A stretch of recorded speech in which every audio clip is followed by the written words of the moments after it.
as we get more and more into the times that we're in, dreaming should have just as much preparation as eating, right? Because we do a lot of prepping of food, but the preparation for sleep is almost like not there. So for me, I find that for sure, maybe not so much in the day, but now going to sleep with a full stomach, going to sleep without at least calming the body down, taking some breaths, going to sleep without, even a nice resonator, maybe even a crystal around, something that like a citrine or a selenite that, is not can't pick up any kind of energies, or even just clearing the space with some Palo Santo and sage in the room corner to corner before one makes that journey. It can really prove to be disastrous, even eating somebody else's food or going to a restaurant and then going right home and going to sleep. All this stuff is things that one should consider with how much they think they're going to be able to control their dream world once they get into it. If the entities that actually are projecting the dream that you have responsibility over, which is your organs, are tied up doing something else. So your organs, which are your chakras, are what's projecting the dream. They are like parts of the vehicle. They're the transmission, the starter, the rest of that. And when they have food in them, they're not capable of even helping you. They're not capable of navigating the vehicle in any kind of balanced way. So you almost like Dream Warrior back in the day. I mean, stuff's getting wild, right? But like the Dream Warriors back in the day, you got to get yourself even prepared to go into your sleep, not just from like, hey, I'm trying to protect myself from these entities, but also just to get the most out of actually going into the dream plane and what you can actually experience and do there, especially by starting with thinking about the creation processes. I found this one to open up a whole different level of power and energy that really comes through more as a feeling than images. And then it rides the energy up so high that when you go into the dream, and I'm not saying high is like agitating, but I'm saying as in like happiness, like jubilance. And when you go into the dream world with that kind of thing on, nothing can wrap around you. Okay. All I'm trying to express is that thought forms are sometimes even in movies that we watch. See, when you were younger, it was easier to impress the field of the consciousness. If you remember, you would go to sleep and you would watch a movie as a kid and go to sleep and be right in that movie, right? But as you start getting older, that became less and less. Why? Because you don't take the movie as serious anymore. You actually know. See, as a kid, you be in there like, even some of the old folks be in there like that. I mean, I have to remind my mom, like, Mom, it's a movie. She's like, yo, so what do you think happens to them next? And I'm like, Mom, it's a movie. But but you almost have to even lend yourself to a movie like that to actually really get into it.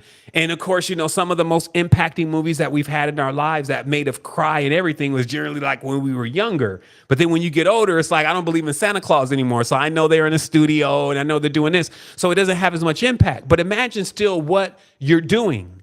You have the ability to impress upon yourself a reality that is not true and then step right into, or reality that is, let's say, not true in the tense to that it's not one that you currently live in, but because you believe in it so much, you're able to go right into your consciousness and step right into that world and animate that world.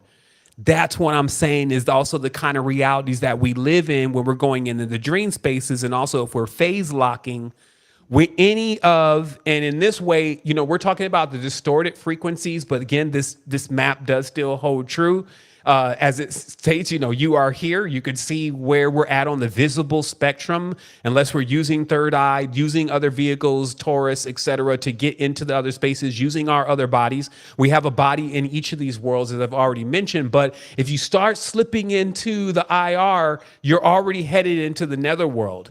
And I'm not saying the netherworld is a bad place. What I'm saying is that you need to be equipped in a certain kind of way to make sense of what it is that you're even seeing and experiencing, and then also maintaining some level of control. Basically, that's called lucidity, right? Like you could actually get out of those dreams. You don't fall into those dreams. But like in Dream Tech, where, Sven, we would point out in the knowledge of lucid dreaming that Like if you get into a dream and you start going down steps, you start going down elevators, you already know that you're being drawn into the netherworld. And because the netherworld it's a dominion thing. And this is what we talked about in Tribe Vibes. Definitely something everybody should check out. It'll be live here in a few days. But we did just a recent build and we explained how if you are on the top of something, you can always see what's below you. Okay, so how the realms work is the entities that are slightly above us, in this case, they're in a luminal plane. This is like what you would see is in the air. They can not only see us, they can see through us and see everything down through the matrix below us. But we also can do that too. We can't see with our normal eyes what is above us, but we can see everything that is below us, even down to a microscopic level, even without a microscope with our third eye. And also we hold dominion over everything that is below us. Even in the microscope, as I mentioned, or a lake full of bacteria, we can just dump bleach and kill everybody.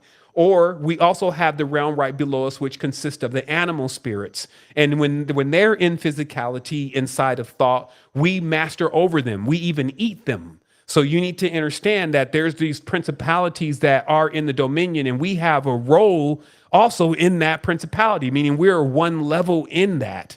And so when we're exercising our powers, though, that's why they talk to you about going higher or rising on the ladder, because really they're just saying like, hey, purify some of those distortions, get out of all of the amethysts and the ideas and the falsehoods and, the vain thoughts, and start pulling yourself at least into alignment first. Get into syzygy. Start realizing, what is the cosmos trying to create here? What can I do to actually make the situation to what the original plan is? The original plan is everybody needs to go home. Right. So in this way, everybody that wants to. So you get involved in that. So you start aligning your powers and your thoughts and your planes and ideas with that. Then you move into emanation level. Right. And start making, quote unquote, friends, connections, unifications there with everything. Right. And then start pursuing further into Bithos or whatever has been discovered from that so far. So it's just basically those levels and realizing that, hey, I got an opportunity to really use my body as a vehicle, or I can get used. I can take these portals, like the screenshot is showing you. These are all portals all over your body. I can figure out where all these roads go and really get into myself, or I can just get led externally into the external worlds and, be dealing with that, right? But either way, the lesson is going to be learned. So when you can, like I said, the technology right now here is, we can learn what took our ancestors thousands of years to learn. Think about what Sophia went through. Come on. We have to take a moment for the mother dealing with a rebellious child, right? But look at the world. We have so many mothers dealing with rebellious children, and it hurts. And it's a tough situation to deal with. It's still my baby. You know what I mean? So we have to be sensitive to that. There's nothing that you would see in occultism that exists outside of the family structure, but the family in itself, it needs that healing. So it needs that bridge. And we also spoke on that. Those who ride the luminal planes in the imaginal spaces are in themselves doors, or seen symbolically as doors, corridors, and bridges. So when you're even speaking symbolic, so once you learn the textual aspects of things, then you move to symbols, like what we've seen where the ancestors just have symbols that they etch into the reality technically and change everything around where the symbol is impressed, and you impress the symbol with your mind. So we don't need to go that far now, as far in the conversation today, but you at least understand how that's possible, because now you understand how powerful the mind and thoughts are, especially when you're not getting debased.